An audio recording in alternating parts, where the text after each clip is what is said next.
హరి ఓం తత్సత్. జై గురుదేవ్. ఓం శ్రీకృష్ణాయ నమ. శ్రీ గీతాదేవతాయ నమ. భగవద్గీత 12వ అధ్యాయం భక్తి యోగంలో 5వ శ్లోకాన్ని పరమాత్మ చెప్తున్నారు. శరీరం మీద అభిమానం ఉన్నటువంటి వాడు నిర్గుణోపాసనకి పనికిరాడు. శరీరము అభిమానము అందరికీ ఉంది కాబట్టి మనం సగుణోపాసనే చేయాలి, విగ్రహారాధన చేయాలి, స్వరూపాన్ని మనం ధ్యానిస్తూ ఉండాలి. స్వరూపరహితాన్ని నిర్గుణోపాసన కష్టమని చెప్తున్నారు.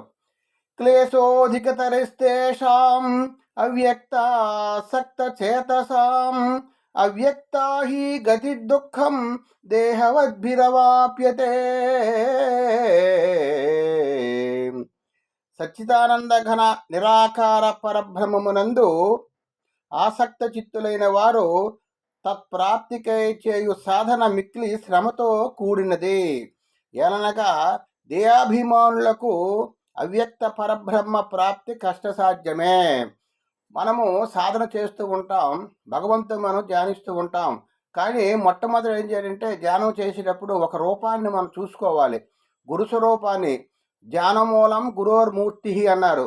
మనం ధ్యానం చేసేటప్పుడు గురు స్వరూపాన్ని మనం చూస్తూ ఆ గురు స్వరూపాన్ని సంధాన చేస్తూ ఉంటే అప్పుడు కొంతవరకు సౌరోపాసన చేస్తూ సాధన చేస్తూ మనలో ఉన్నటువంటి అజ్ఞానము పోయి జ్ఞానం ప్రకాశిస్తుంది. నిర్గుణోపాసన అనేది కూడా మనకి గుణరహితుడు పరబ్రహ్మ స్వరూపుడు అంతటా వ్యాపించి ఉన్నటువంటి ఆ పరమాత్మను మనం ధ్యానించడం కూడా కష్టంగా ఉంటుంది. ఎందుకంటే మనం దయాభిమానం మనకి ఎక్కువగా ఉంటుంది. ఈ శరీరం నిత్యమని, దీనిలో ఉన్నటువంటి కష్టకాలు కూడా నిత్యమని, నేను అనే అహంకార మమకారములు మనలో అన్ని రకాలుగా ఉంటాయి.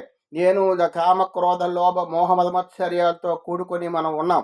ఈ శరీరము నిత్యమని, ఇది అశాస్త్రం కాకుండా శాస్త్రంగా మనం భావిస్తూ ఉంటాం.